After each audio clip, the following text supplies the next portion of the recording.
Hello, and welcome to this week's episode of the Not a Scooby Podcast. Today we are joined by Antoine Couturier, the documentary filmmaker who has worked with brands such as O'Neill and Red Bull surfers like Ben Larg.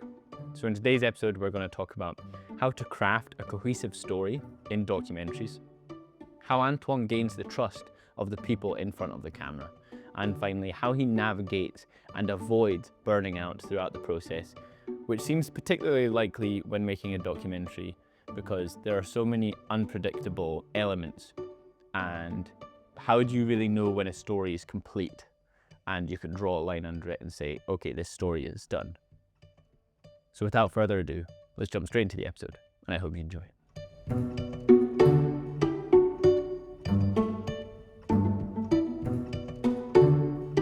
Hi Antoine, and thank you for joining me on this week's episode of the Not a Scooby Podcast. Let's jump straight into things with when you've been introduced to someone brand new for a documentary. What is your process for breaking down those barriers so that they are comfortable with you and in front of you, and therefore also in front of the camera? Do you have a sort of workflow that you go through to take the time to make sure that they are comfortable around you before you start filming? I wouldn't say that there's like a particular checklist or anything, but I always just make sure that whoever it is that I'm speaking to, or like, it's like any other relationship. Like when you meet somebody for the first time, I just treat it like that. Like, just try and keep it super kind of casual and friendly and just chatty.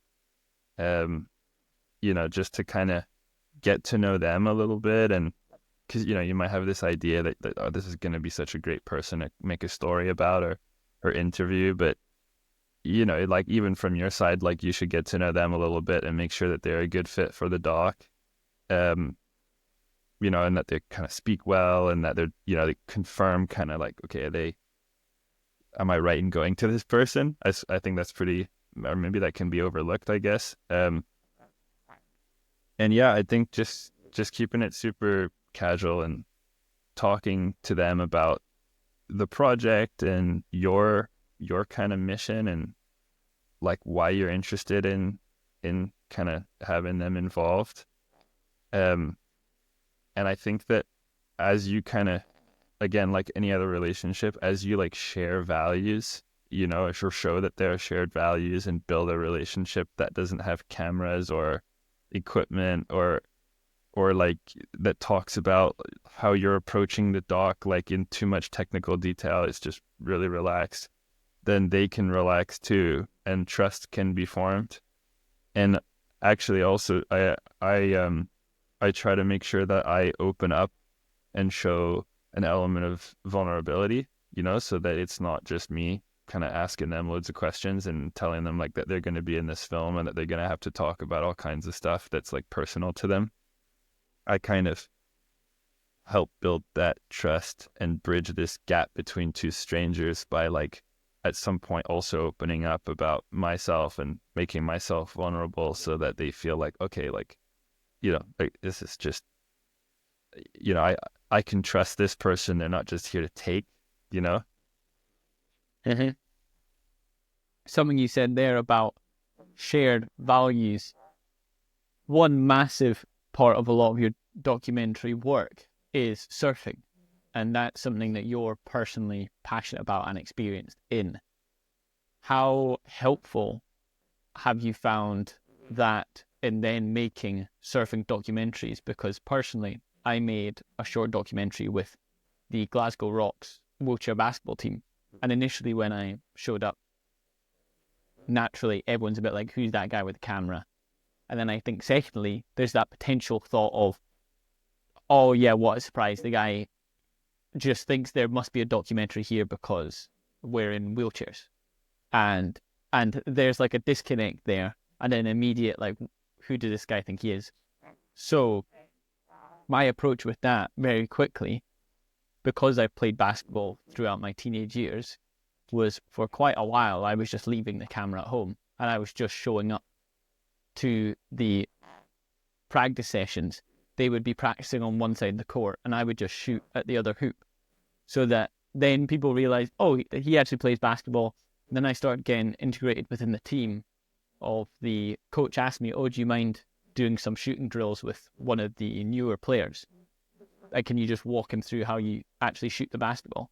So I think that really helped with trust and comfortableness within the team, because they realized that I was passionate about the sport in itself, and we therefore had that shared value.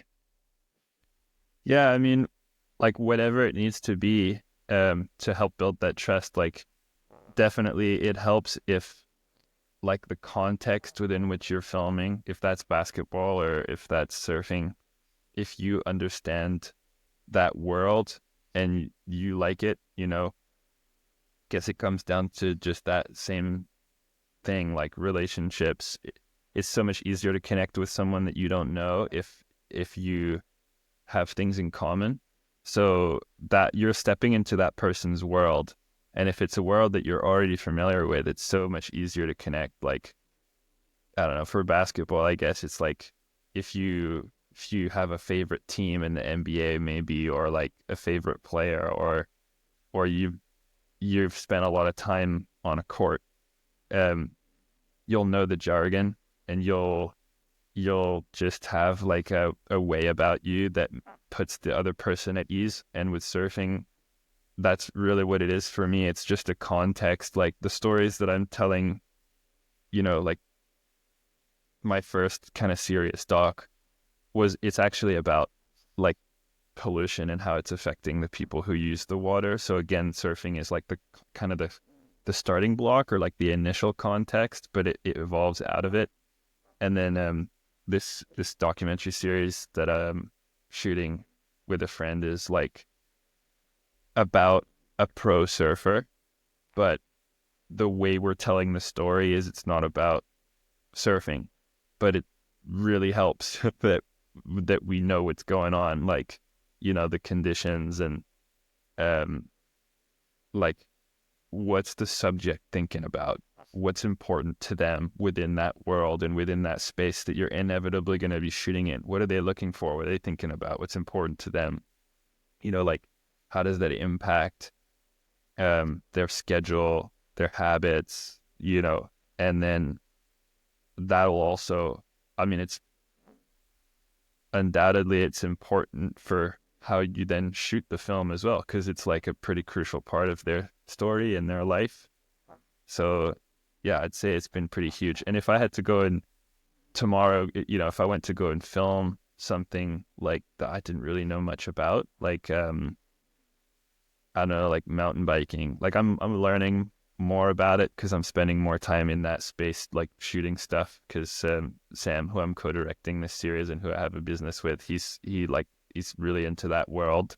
But if I had to go and shoot a film in that space tomorrow, there'd definitely be a lot of work that I would have to do before I even started filming to like really get to know that world more in depth, like, you know, because like I got a friend back home in France who he's got this group of pals, like this 8 or 9 of them. And whenever I go there, I have beers with them and stuff to catch up. Like I went to high school with him, and he shoots films and stuff too. And I'm kind of so aware of how it must feel to other people when I'm with my group of surfers and we're just talking about waves for like hours. And there's people there that don't surf, like how that must make them feel, because you feel totally isolated. It's wild, you know? Whereas if I knew anything about motocross or downhill bikes, like that's what all those guys are talking about, it'd be so much easier to jump in. So anyway, that's a long-winded way of answering that question. No, but I think it highlights the value that you then bring to a subject and how you can almost speed up the whole process by immediately creating a connection between you and a stranger. Going back to an individual or two characters to focus on, as you said, that initial meeting, the process is just as much about you figuring out if this person is right for the project as much as if they are interested in making the project. Something I found is someone may have a really interesting story, but funnily, the people who most feel like or have previously had a thought, oh, I would like to make a documentary about my life, or I think I have a really interesting story. It's the other people that think, why would you want to make a documentary about me? And my story isn't that interesting. To me, and I feel like to every other creative, those are actually the stories worth telling. Because the people that are really confident in their stories, it's probably because they've seen it before. And they think, oh, my story's like that, I should tell my story.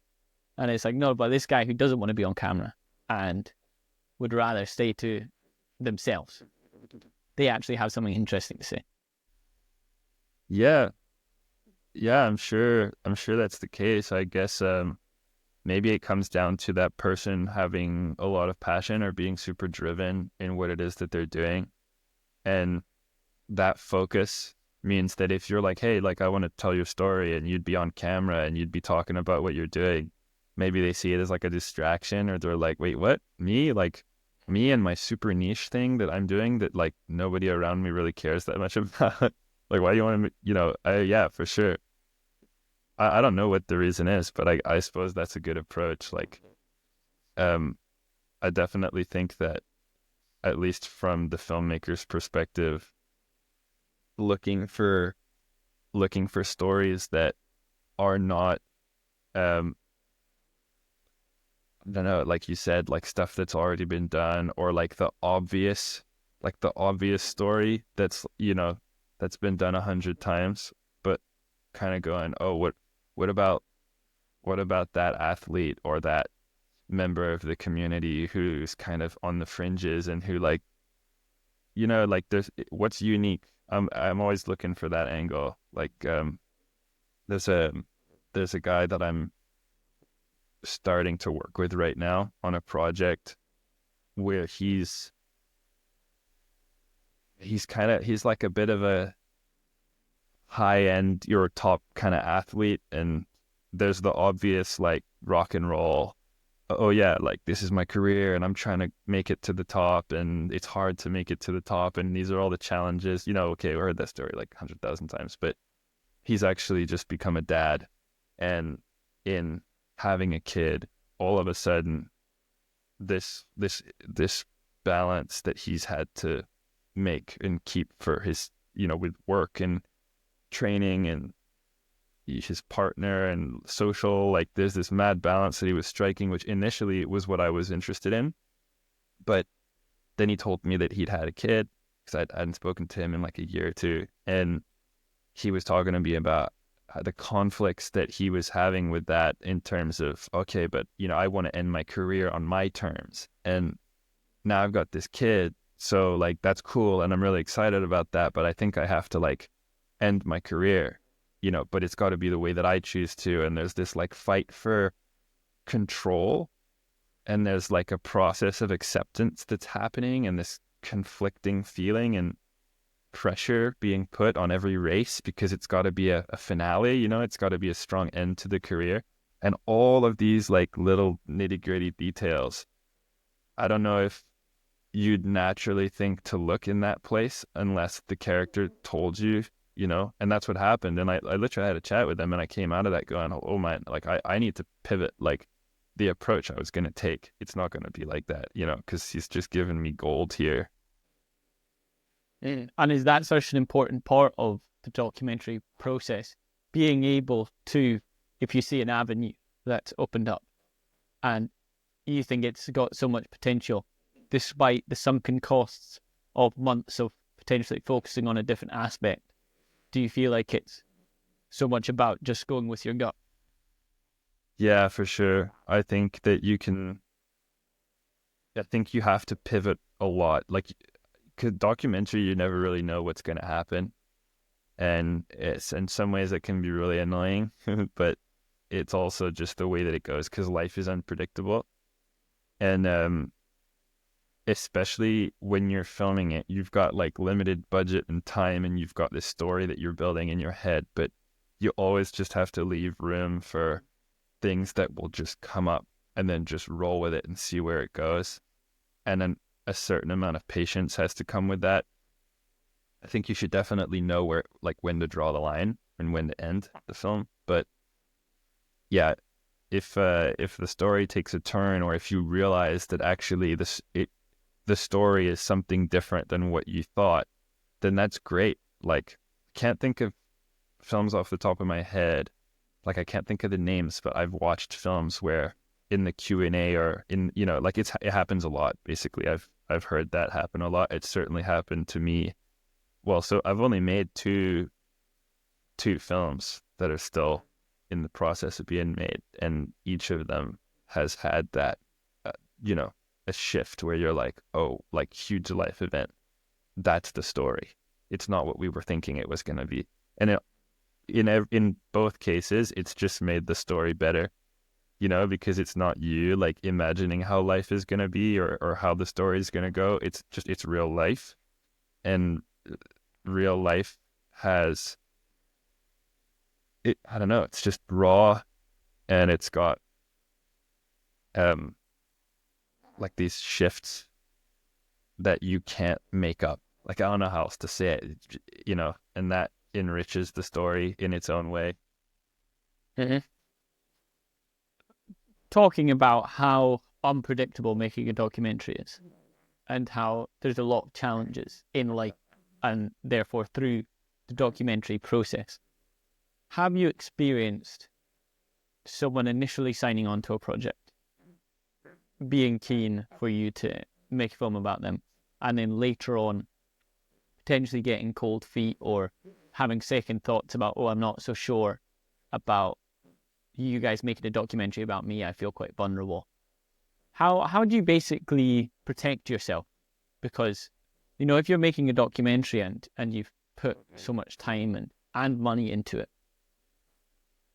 how do you make sure that you will have a tangible end result there, and not potentially basically just have a whole load of stuff that someone then turns around and says, actually, I don't want this film to come out anymore?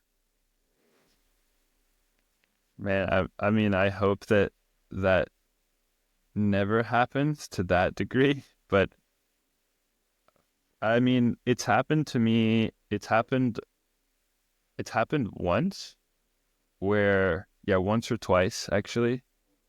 The first film I was making, there were two characters that I thought would be really great additions to the story just because of their perspective.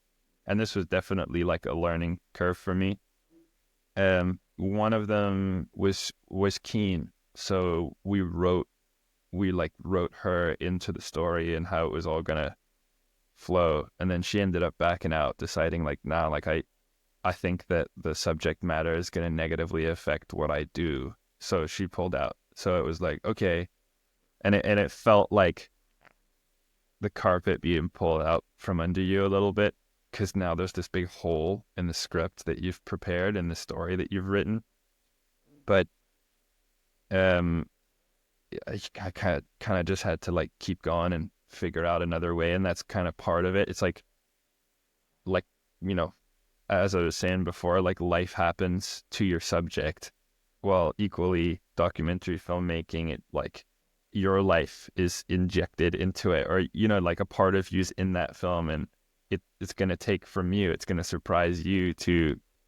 So anyway, I had to roll with that one. And then, another character, I don't know if it was like shortly after, a few months later, like, did the same thing. They were like, yeah, nah, I got too much on my plate. I can't be involved in this, but like later on I will, And again, we just pivoted and like wrote around it and just figured out another way to tell the story. And fortunately, they were kind of more supporting roles, like supporting characters with something that they were bringing that I was able to replace with a different angle.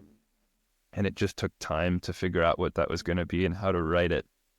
But in some ways, I think it probably helped the film because it helped make it more focused. Like, I was going to have too many characters, and I then ended up spending a bunch of time filming these two people that had a really interesting angle. But I realized that they were just, for a lot of different reasons, they weren't quite right for the story, and it was taken away again from that focus. So I just decided to cut them from the film. And I thought, oh, I might do some promo, like some short little pieces for the film, like using that later down the line.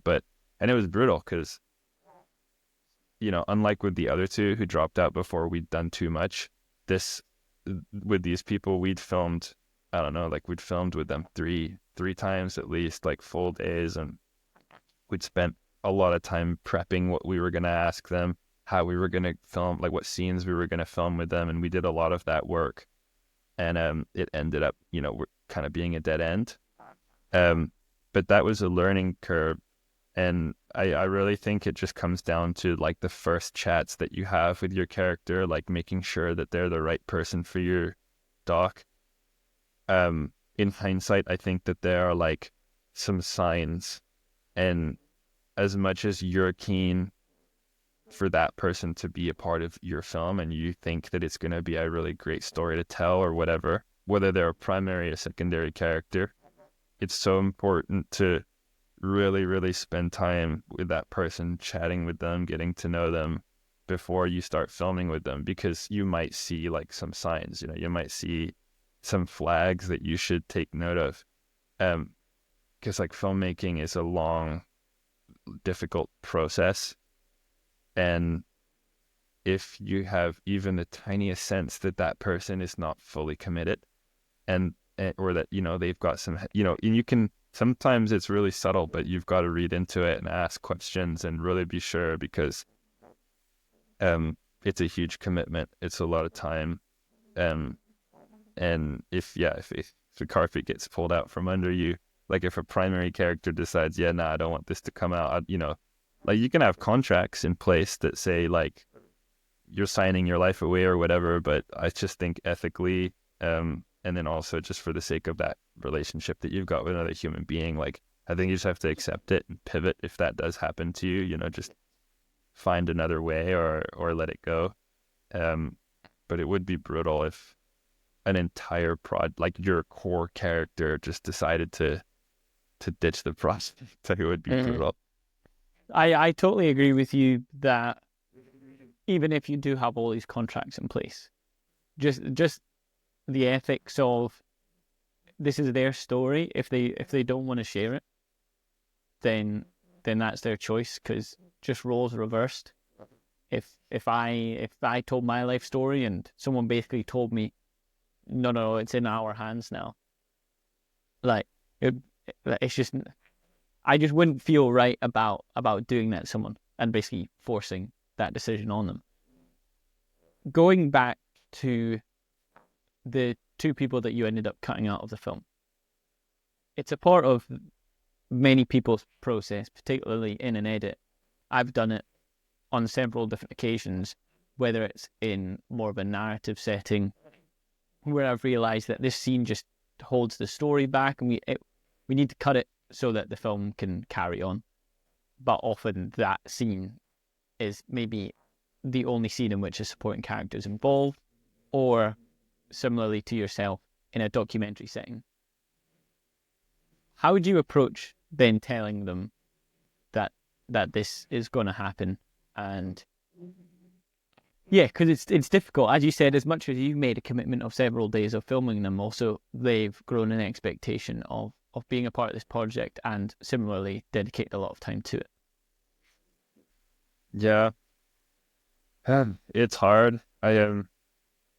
It's hard. I guess like it just depends on the person, but like I suppose it's just you just have to be honest and like let them know and like all you can do is be honest, and obviously they've put time into it and that sucks, and like it's not an easy thing to do, but ultimately you're just trying to make the best film or the best project that you can. And if from the beginning the understanding from the subject was that you were trying to, you had a particular mission, or you had this like idea and this reason behind making your film that was like really critical, at least for me, the invitation has always been like, do you want to be a part of this mission? Right.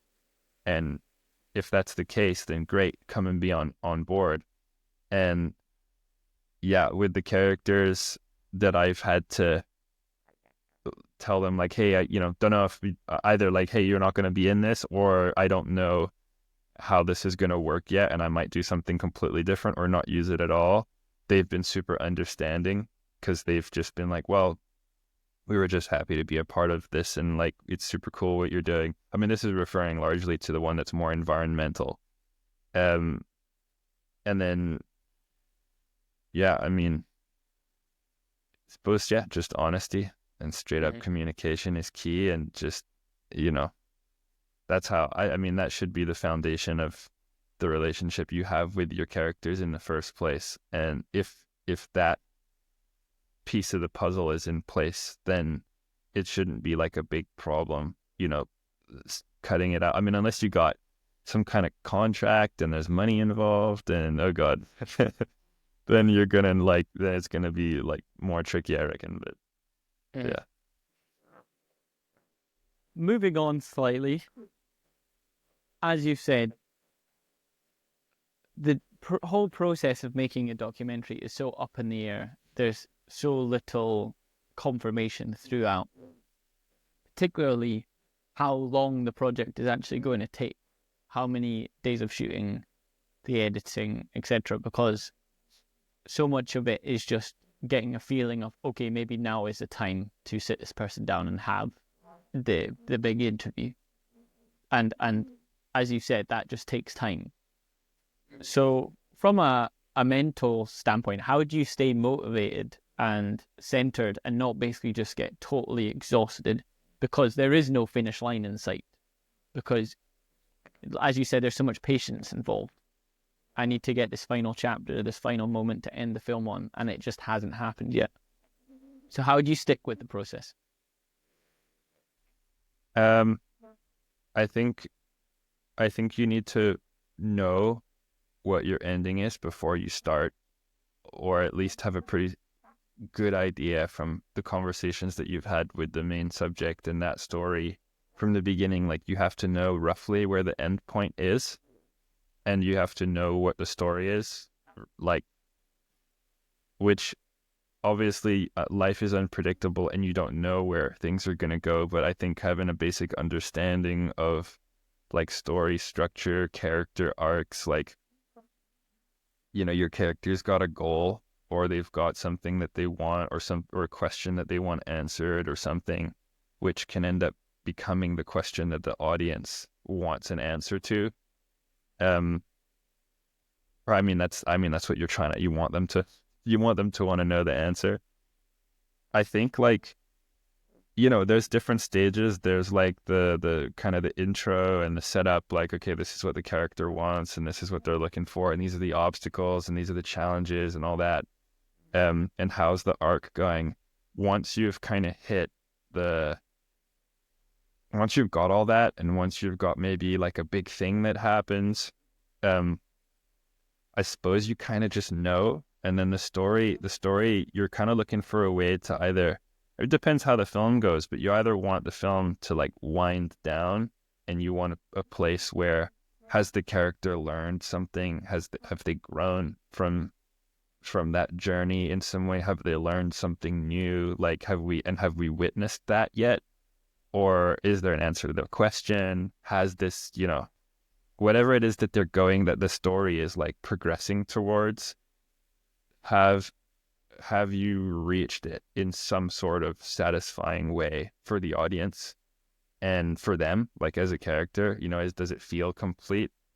And so I think that when you're searching for that, when you're looking for that, it's exciting, and I mean, in my films, I've constantly just written and rewritten the story because it keeps evolving. And I think the process of writing, and then things change, and then adapting to that, and then filming some more, and like that, I think, is what keeps me in it and keeps me really stoked, because it's unpredictable, and the process, I find it really interesting.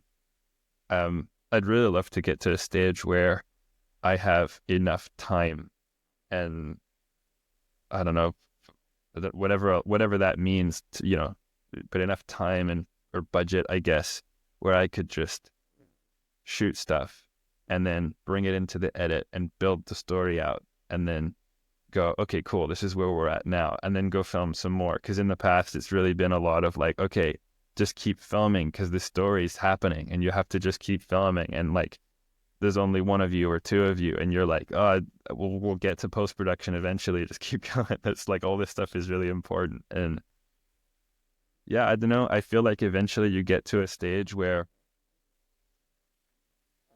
you kind of go, okay, I think we can draw the line. I think this is it. Like, this is a nice conclusion. But yeah, to answer your question, I think it's just like the process of like writing and rewriting the story and making sure that it's gonna have that arc and that completeness to it that keeps you going and keeps you hooked. And I mean, you could keep doing that forever, but at some point you just gotta go, okay, I think we're good. Yeah. Yeah, 100%. And you've mentioned your business partner. Uh-huh. How important is it, particularly when there are so many question marks over a project? How important is the collaborative process so that you're in this with someone and you can have those moments of reflection and turning to each other and being like, maybe I need a break, and they can take over, and just basically keeping each other motivated and enthusiastic. How important is that collaboration for you? Yeah, it's massive. Like, there's so much to the answer. Like, having someone that you can work with helps spread the load, because it's like such an exhausting process making a film. I mean, shooting anything is tricky, but a documentary where you've got to be thinking about, the story is, when you're in the middle of shooting a scene, making sure that you're shooting it completely, like from start to end, and making sure you got a full scene, making sure that everyone has like microphones where they need to have microphones, and that everything is sounding good, and that the image looks good, and that it's like easy enough, that doing all the technical stuff, but then also making sure that it works and it's building on the story that you're trying to tell, and having all the logistics in place so that, like, we're going to then go to this next location, or we need to bring a car around so that like the filming team can follow the action, because like they've got their own vehicle they're going, or a place to keep your kit. I mean, it's like so huge. And it's really nice to have someone that you can work alongside, where you can just go like on the spot, like, hey, one of us needs to just split, and and you make that decision there and then, so that it helps things happen. Or you just miss stuff, like, because you're trying to figure out like how you're gonna switch cameras in time or get to a location, and then you're trying to get out the car with your camera, and the subject's already arrived at the next thing that they're doing, and you've like missed half of it. It would be a nightmare trying to do that on your own. I mean, I feel fortunate that I've worked with somebody else on each of those projects for that, or in each of the projects that I've done for that reason. But actually, especially for the documentary series, because that's been such a long process, and it's been so intense. There's been like so much shooting, so much traveling, so much like involved in that, you get tired, and you might like, I've been quite certain in my mind about like a particular approach or something, and then Sam, my business partner and co-director on this series, will like jump in and go, well, I don't know, like, what about this? And I'm like, yeah, you're totally right. Like, and it's nice to have that another mind there that can just like process everything and see things from a different perspective. Like, that's huge. Or who can say like, hey, let's take a break. Like, we're knackered. Because inevitably at some point, one of you is going to get like totally zoned in on what you're doing and hyper focused, and that gets really tiring. And, it can be frustrating, it can be tiring, like, and having someone who can, whatever role that they have in that particular moment, who can step back and go, okay, hang on, let's just take 5-10 minutes and, put our heads together, or who can just say, hey, how about we just stop? Why don't we just stop for a second? Like, because we're going. It's nice to have that collaborative element. And what's cool is that those relationships just keep growing, and they shift because you grow as filmmakers or as producers or whatever, and you learn stuff. And the way that the exchange and the sharing of skills, like as that grows, as that develops, and as you learn to work with each other as human beings, that only gets better because obviously the skills are improving, but you're learning more about how the other person operates. And in turn, you learn a lot more about yourself. And I think generally that, I think that can only be beneficial, and I think working with people in this world of filmmaking is such a huge part of it. It's so important to be able to do it and to be able to collaborate well with other people. So yeah, I mean, I don't know what else. I mean, it's probably more. I probably do a whole podcast on that topic, but yeah, it's really been huge. Mm-hmm. And you saying you've learned a lot about yourself during that process. Yeah. Are there any particular points as you've developed in your career that have been staple learning curves and milestones that you're like, yeah, that's something I wish I knew when I was starting out?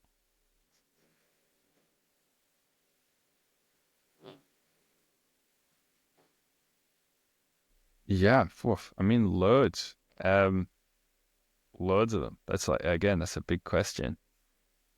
It's hard because like as you progress, I should keep a journal because like as you progress, you learn things and you grow and then you move on and then it's the next thing. But I mean, there've been loads of things like, just I guess maybe being aware of like your energy levels, and how much you can handle as like a human, because you're not a robot. You're filming stuff and you've got a heavy schedule, and like being aware of like at what point you need to just like rest and relax, because if you don't, like that can really have a negative impact on the filming process and on the relationships around you. Like people can tell you that, but I think that's something you have to learn. So as much as I could have told myself that in the past, it's just something that you have to learn. Like, just make sure you take time to rest. Make sure on these shoots, you relax and you have some beers and you just like put the cameras down. Like that's a really important thing. I think also when I started out, I had this career in my head and this thing that I wanted to go and do with my life. And so I decided to go and start making the stuff and just doing it. And I burnt myself out like several times in the process, trying to do it on my own and trying to do that, which, there's so much to learn. There's so much to learn. It's like not only the technical stuff, but also how do you fund a film? How do you bring clients and sponsors on board, or how do you apply to a grant, and what's that process look like? And all of it is super time and energy intensive. And if that's taking time, well, you still need to figure out the client side to make sure that money's coming in. If you're doing client work, I mean, you might have a job, that isn't filmmaking, but like just making sure that there's a balance there is super critical. And that extends to like exercise, and if you've got a partner or people that you live with, like making sure that you're there, whatever those responsibilities look like, or whatever that relationship needs, like making sure that you can be there. And like in my case, like, be a husband to my wife and, see friends and not disconnect too much from people or like family and stuff like that. Taking care of your body, exercising, sleeping, eating well. I think the pursuit of a career goal probably the higher it is, the the higher the aspiration, the easier it is to like go, it's cool, I just need to keep working and working and working, because then I get there. And you hear people online saying like, nobody can outwork me, and that's how, you got to be prepared to do things that people aren't prepared to do, and you got to work hard and sacrifice, and all these like, I don't even know what you call them, modern day approaches to careers and work and life. And like, if you're not careful, that mentality can be so destructive to like not just yourself but the people around you. Yeah, I mean, that's number one, man. Like, and yeah, that process has led me to just realize just how much I need to listen to the science that my body gives me and my mind gives me, like, hey, it's Saturday or it's Sunday and you've got a deadline and you've got more work and there's things that you want to do, but you're so exhausted and like no ounce of you wants to do any work. Like, you're so done. But you can push through that, like I did a lot of times, and you can keep going, you can have coffee and all the rest of it. But like, over time, all you're doing is borrowing from a pool that you have, a reserve, right? And there comes a point where that reserve is empty. So you can't do it forever. It's totally unsustainable. And yeah, just, going to that place has taught me to just understand that I'm a human being. And when the signs come, just listen to them, just put your work down. Like, and I had a coach, work therapist type person I was working with. I think coach is the term, right? Who told me that is work.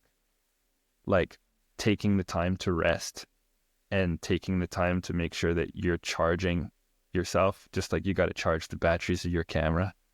Like, that's part of your work. That's part of what just needs to happen for you to be able to work, right? It's like, yeah. So that's probably the biggest takeaway for sure. Yeah, this idea that our full-time job is to be creative, and someone comes in with a brief and they're like, you've got today to figure it out. And it's like, you if you want the best results from me, it's not going to happen like that. You can't just say, sit in a room and figure it out now. And it's like, but I'm not in the right headspace to do that. You're totally right. You have to take that time away. And one of the biggest pieces of advice I got really early on in my career was, don't make film and filmmaking your entire life. Because if you do, the only stories you're going to be capable of telling are these meta comedies about what life is like making films. Because you haven't had any other experiences. If all your life you spent on set or with a camera and you've never done anything beyond that, you won't have any other stories to tell. So it is such a crucial part of the process. Yeah. I feel like I've said process 101 times in this discussion, but oh well.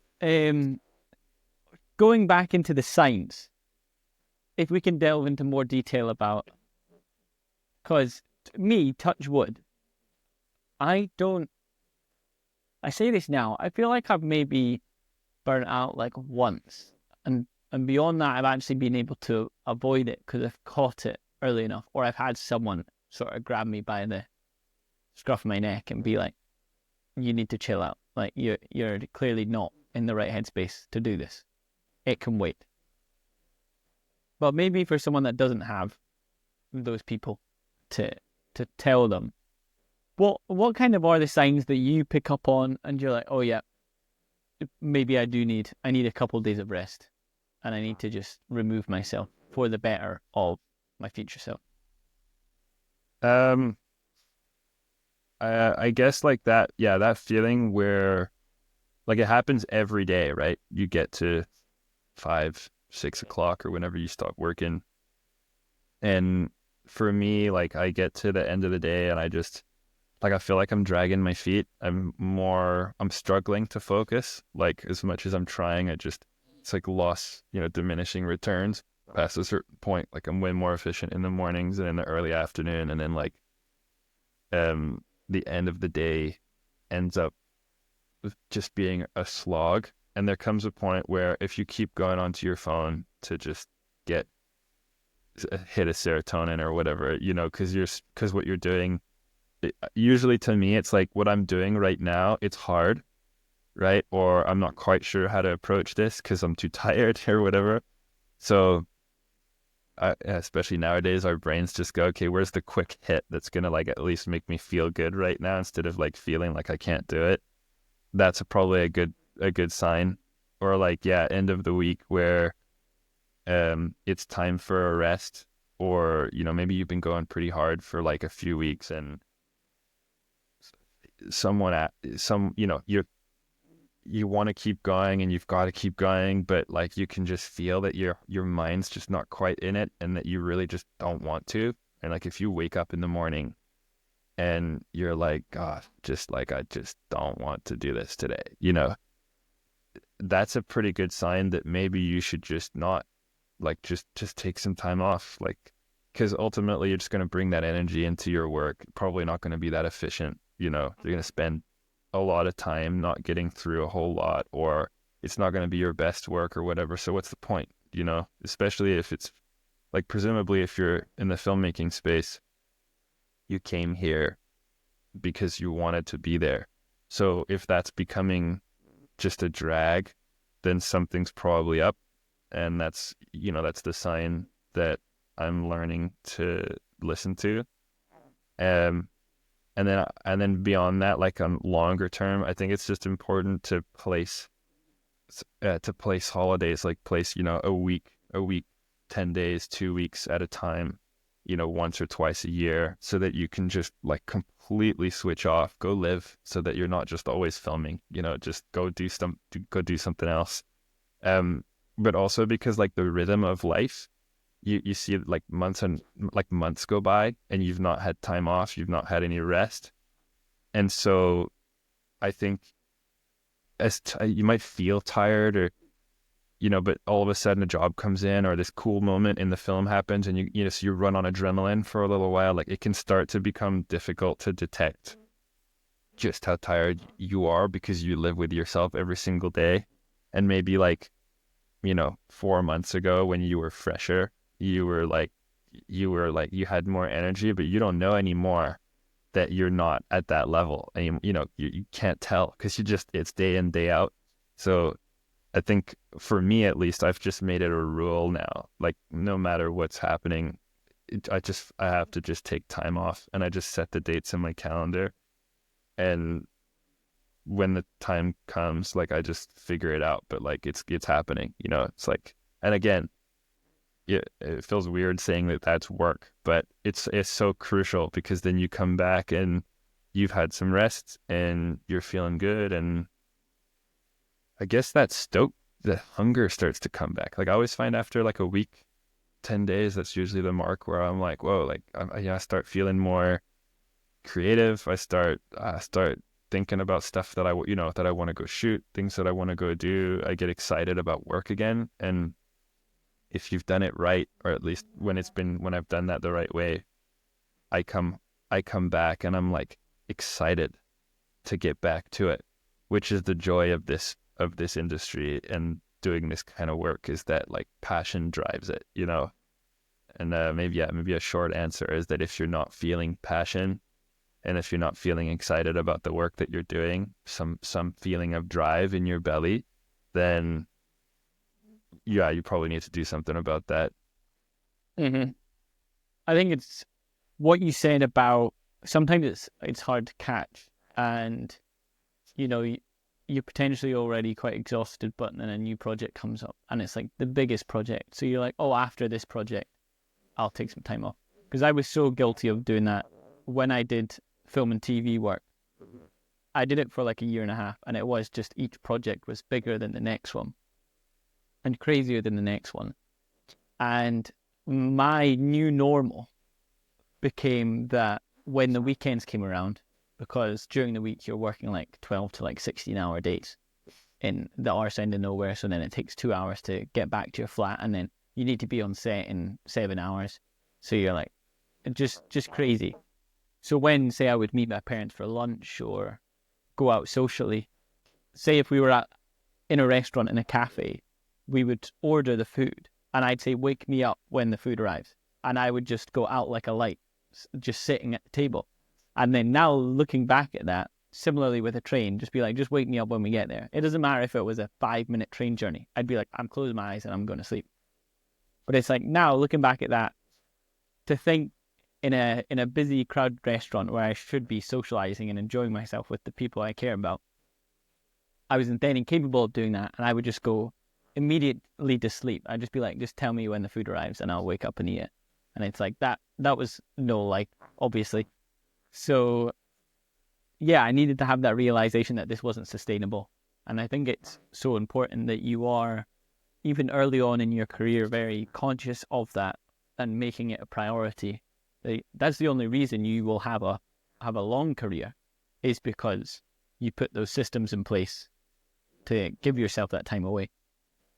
So I think that is really important. Totally.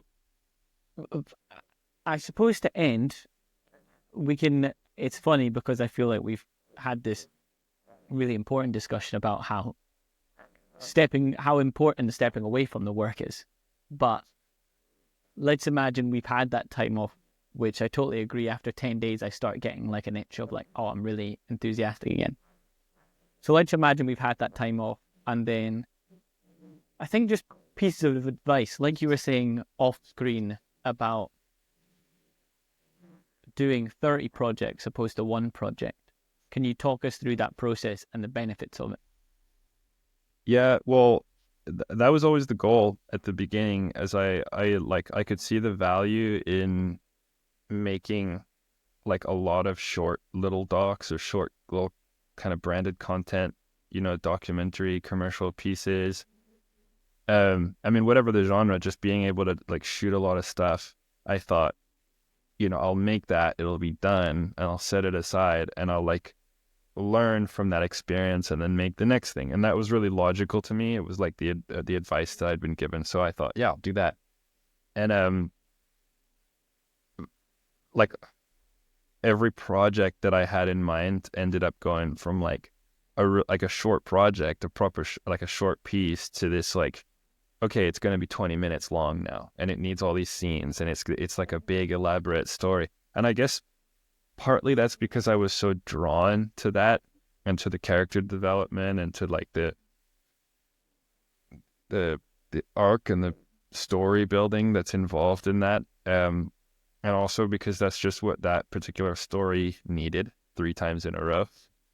And yeah, and the only issue with that is that like the bigger the project, the more time it's going to take from you. It's like cumulative, like more footage, that means more time sorting through it, more time piecing it together, more time writing, and it just becomes this huge thing. And it's that one project, right? So if you're trying to get funding for it, or you need to do work on the side, until it's done, you've kind of got this like huge thing in your life that you're working on, and it can be super enjoyable. Don't get me wrong, but yeah, there's this idea. There was this study or whatever that was done where it was like a bunch of students that were asked to make like the most beautiful pot that they could possibly make, right? And they said like, that's the goal. That's what you guys are gonna do. And half the group, they made 30 pots, and the other group made 1. And they said, you're gonna make 1, but it's got to be the best you can possibly make it. And the vast majority of cases, those that made the 30 pots came out with like much better looking pots. Like I haven't seen what they look like, but from the sounds of it, they were substantially better. And that was like so it hit me so hard when I heard that. It was my wife that told me, actually. She must have seen it on like a TikTok or something. But I was like, that's so relevant. I understand that. And I've often thought, like, if I was going to be giving any advice to someone who's starting out or who wants to make docs or whatever, I would say, like, like you can make big projects, and if that's what you want to do, and if that's what the story ends up being, like go for it, because like you learn so much. It doesn't really matter what way you go about it, you know, if you want to make docs or films or whatever.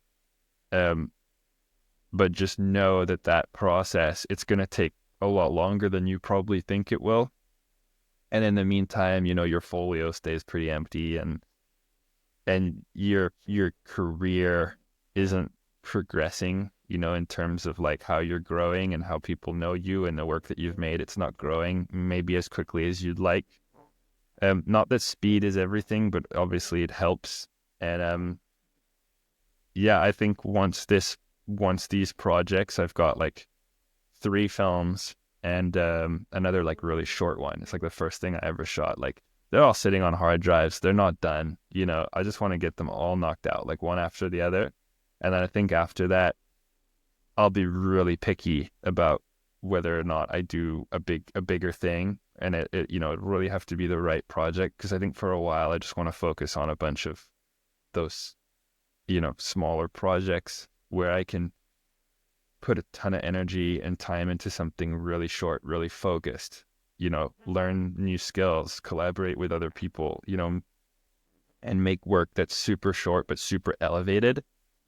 And I think that will be really rewarding in its own right, and, you know, help me grow, not just faster, but better. Because, you know, I think there's just a lot of value in that approach. And it's like my only regret, I guess, is that, you know, not that I don't have really particularly a regret, but I think that's how I would want to do it.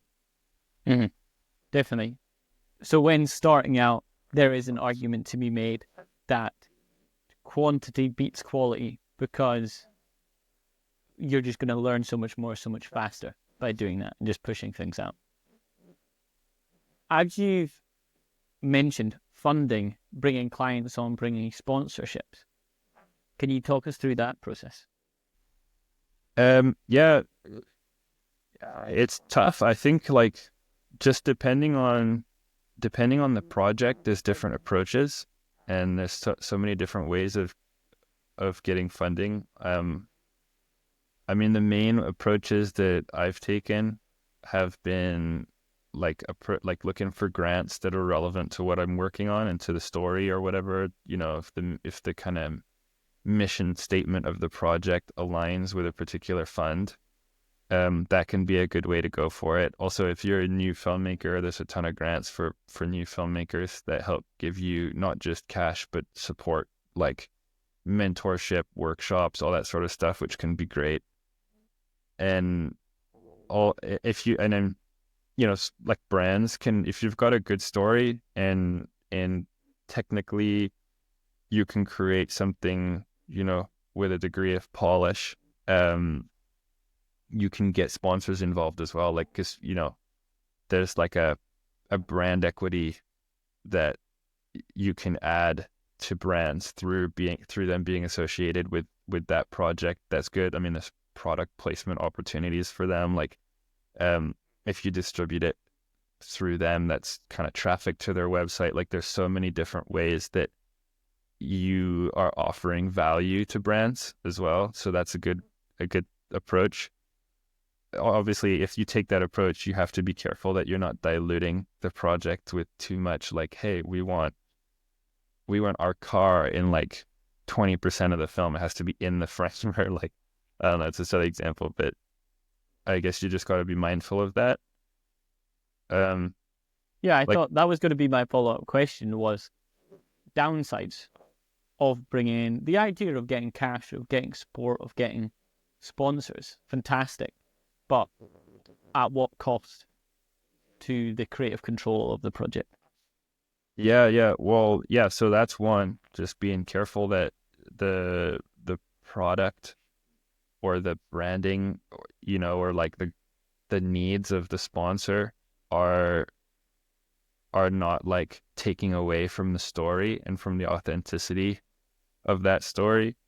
Because then, you know, if it starts to feel a bit commercial, or like there's an angle there, you know, the viewers, I think, are so in tune with that nowadays that it really quickly ends up having the opposite effect. Instead of it feeling like promo, it just feels like you're being like just sold something, or, instead of it being like oh, like, by the way, like, we're getting used to seeing that in films, like Hollywood films and stuff. And if it's done right, you don't really pay any attention to it. And it's like, oh, cool, but you definitely have to be careful. And also the back and forth with sponsors is super time consuming. They often want deliverables from the experience that I've had. It's like, obviously they want a return on their investment and they want something back for their investment. So that the more sponsors you've got, the more additional work that it's going to be for you, and time that it's going to take away from the project that you're trying to create. Which it can be cool also because it's extra promo, right? Like, sponsors have channels with all kinds of viewers and stuff. So if through that post or through those photos or whatever, if that can build traffic to your film too, like, hey, that's a win-win. That's cool. And grants and funding, like, I mean, whoever you're getting your cash from, sometimes there's like deadlines, and a film, I think, needs the time that it needs to be made for it to be good, or for it to resonate with people the right way, because it's so much that needs to be built into it. It needs to feel right. That balance of sound and image and pacing and tone, it takes time to put in place the right way. And that needs to be figured out. And if you've got a deadline, or if you're too in a rush because of the needs again of a client, it's taken away from what it is that you're trying to do, and that can be difficult. So it's just finding a balance. It's just being honest and having those conversations with the people that are coming on to support the project, so that there's never any surprises, and so that they're on board with like what you need for the project to be right. Because if they're coming on to support it, they probably want success from that project too, right? And if there's someone that's coming on just to take, then that's probably not a good fit anyway. Definitely. And just to end, you feel like you've got a valuable product that could be very useful for a specific sponsor. How have you gone about starting that conversation with them? Is it reaching out to them via what platforms are you usually starting that? I mean, if it's like funding and stuff, there's applications, and there's like a process that they guide you through. Like, you got to answer all these questions. And usually the best thing I've seen from other people who have had success, and like in the way that I've succeeded, I guess, in getting support for a project, having like a pitch deck has been a pretty major thing, because it's like a way to show what the story is, the characters, all that. And then the like how serious you are, and how, like, showing the polish that you can bring to something. It's like almost like a business card or something. It like just shows that you're serious, and like the images and the layout, it's like, okay, cool, like, these are professional. So that's a good first step. A trailer is really, really helpful as well. It means that you need to go and film stuff with no money, which I think largely just needs to happen. There are grants that help you go out and, like, so that you can afford to go out and film, so that you can make your pilot or your trailer. And then with that, you can then apply for like the cash that you'd need for a full film of that. That's a process that I've heard like that has worked as well. It happens quite a lot. But yeah, I think you gotta, I think in terms of platforms, like, you just gotta reach out, you gotta find folks' emails, and, think about, is your project in line with the values or the goals of this particular brand? And if you think that might be a right fit for whatever reason, you just reach out, and you never know. But if you never ask, then, I mean, Sam and I have been surprised by what we like, the conversations we've managed to get from just showing what we were working on and how excited we are about it and like what we want to do.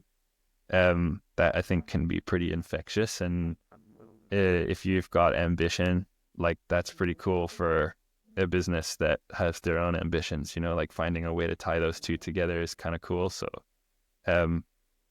yeah, just got to go for it, I think. Mm-hmm. Is there any final pieces of advice or thoughts about your creative process, of if anyone's wanting to get into documentaries, that you'd like to share? No, I mean, we talked about a whole lot of stuff. The only thing I'd say, I mentioned this before the call, is like I like when I was in high school, I was like 14. I did an internship at this publishing house for a week in Paris, and this guy there, he told me, he said like, he's like, oh, I'm not gonna show you what I do. Like he was like doing the editing, just like the grammar editing of these books, these scripts that were coming in. He was like, it's super boring. Like I can just describe to you what I do and that's it. But he's like, I'm just gonna leave you with one thing, and it stuck with me, like to this day. And he said, like you can't do anything great in life without passion. And it's just the way he said it. I don't know, like, because at the time I didn't know what the hell I wanted to do. It took me ages to figure it out, but it always stuck with me. And I got to my kind of final years of uni, and you have to start figuring out what you're going to do at that stage. And like those words came back to me. And around about that time, I was vaguely interested in, I always knew I wanted to do something creative, and I was starting to take photos with my phone, and my wife got me a little DSLR, and I started shooting, and I don't know, it just started to make sense, and I was like, okay. And like, not just in terms of the career path or making docs or whatever, but like filmmaking is hard. It's like takes a lot from you. And the passion needs to be there, whether it's just filmmaking itself is one thing, but also a particular story that you're trying to tell or a film that you're trying to create. Like you need to be obsessed with that, and like, or you need to really, really be passionate about the story that you're trying to tell, because inevitably it doesn't really matter what you're working on. There's going to be bits of it that are hard and where you're struggling or stressed out. And if you've got that passion and that drive that's keeping you going, it's like that much easier just to keep pushing, to keep putting another foot in front of the other. Because if it's not there, like, I don't even know like how you would keep going. Sometimes it gets pretty rough. So yeah. Nice. I think that's a perfect way to end this episode. So thank you so much for joining me on this week's episode of the Scooby Podcast. Yeah, no worries, man. It's been cool talking about all this. Thanks for having me on, dude.